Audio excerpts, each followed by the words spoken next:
حضرت ابو بکر صدیق کا زمانہ تھا تو ایک شخص ملک کے شام کا رہنے والا، بڑا قرضہ چڑھ گیا اس پہ، تو وہ حضرت ابو بکر صدیق کے پاس آیا، کہنے لگا آپ امیر بھی ہیں اور امیر بھی ہیں، دونوں باتیں، ایک امیر یہ ہے کہ مسلمانوں کے سربراہ ہیں، اور دوسرا اللہ نے آپ کو مال و دولت بھی عطا فرمایا ہے، تو میرے اوپر قرضہ چڑھ گیا تو مہربانی فرمائیں۔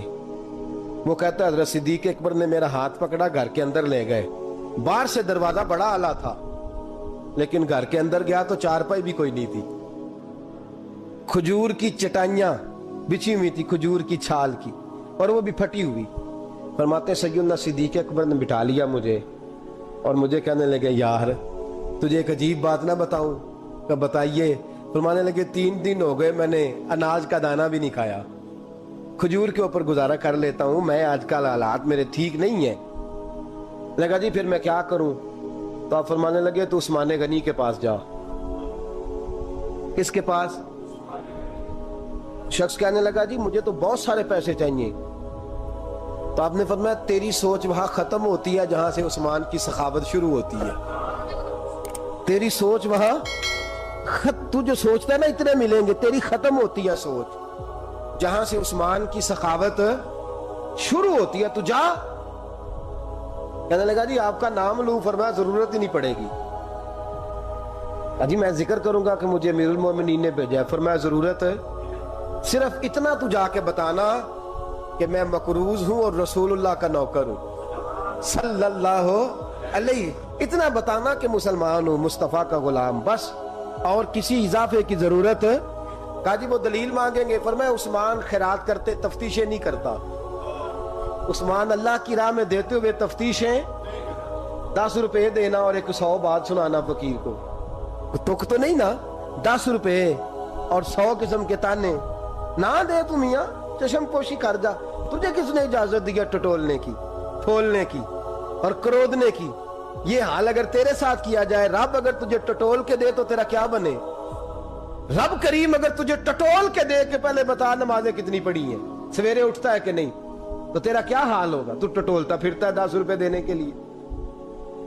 حضرت عثمان غنی کی عادت نہیں، وہ شخص کہتا ہے میں چلا گیا، پوچھتا پچھاتا دروازے پہ پہنچا، دروازے پہ دستک دی تو حضرت عثمان غنی کے اندر سے بولنے کی آواز ہے، اپنے بچوں کو ڈانٹ رہے ہیں، کہتے ہیں او یار تم لوگ شہد کے اندر، دودھ کے اندر شہد ملا کے پیتے ہو، خرچہ تھوڑا کم کرو، اتنا خرچہ تم نے بڑھا دیا ہے، تم دودھ کے اندر دودھ بھی میٹھا شہد بھی میٹھا، ایک چیز کھا لو، کو بیمار ہو 2 چیزیں استعمال کرتے ہو۔ کہتے ہیں میں نے کہا ابو بکر تو بڑی باتیں بتا رہے تھے، اور اس قسم کے کئی واقعات حضرت عثمان غنی کے ساتھ ہوئے، وہ تو بڑی باتیں بتا رہے تھے، اور یہ آدمی دودھ شہد سے لڑائی کر رہا ہے، اور مجھے کئی ہزار درہم چاہیے، دینار چاہیے، مجھے دے گا؟ فرماتے ہیں اب وہ ڈانٹ کے باہر آئے، میں دروازے پہ تھا، آتے ہی کہنے لگے میں آیا نا تو جب میں نے السلام علیکم کہا تو وہ سمجھ گئے میں مسلمان ہوں۔ کہتے ہیں وعلیکم کہا تو پہلا جملہ انہوں نے جو بولا وہ ان کے بڑے پن کا مظاہرہ تھا۔ کہنے لگے بچوں کو ایک بات سمجھانی تھی، آنے میں مجھے 1.5-2 منٹ لگ گئے، تو دروازے پہ کھڑا رہا، مجھے معاف کر دینا۔ بڑے لوگوں کی بڑی باتیں، بڑے لوگوں کی بڑی باتیں، اتنا بڑا قد ہے اتنا بڑا اخلاق ہے۔ کہنے لگے تجھے ایک بات بچوں سے کرنے لگ گیا تھا، تجھے انتظار کرنا پڑا، ذرا درگزر کرنا۔ کہتے ہیں پھر انہوں نے دروازہ کھولا، جو اس وقت ان کا ماحول تھا، حویلی کا، ڈرائنگ روم کا، جو بھی، مجھے بٹھایا۔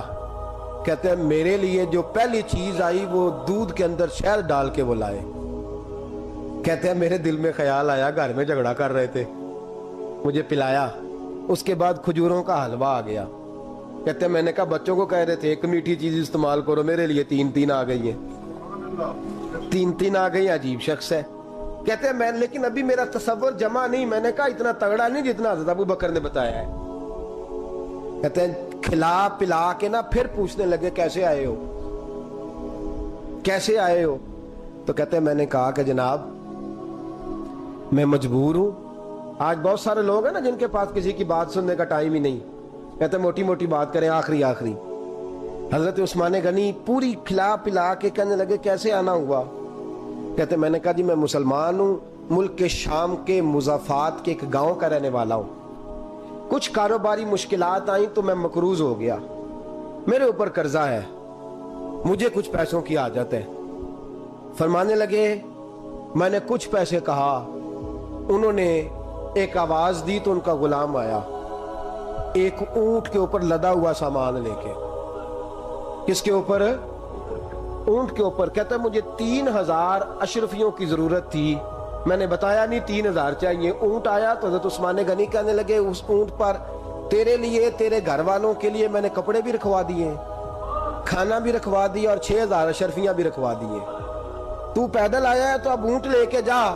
کہتے میں نے کہا حضور اونٹ واپس کون کرنے آئے گا؟ کہنے لگے واپس کرنے کے لیے دیا ہی نہیں تو تحفہ ہے، تو لے جا۔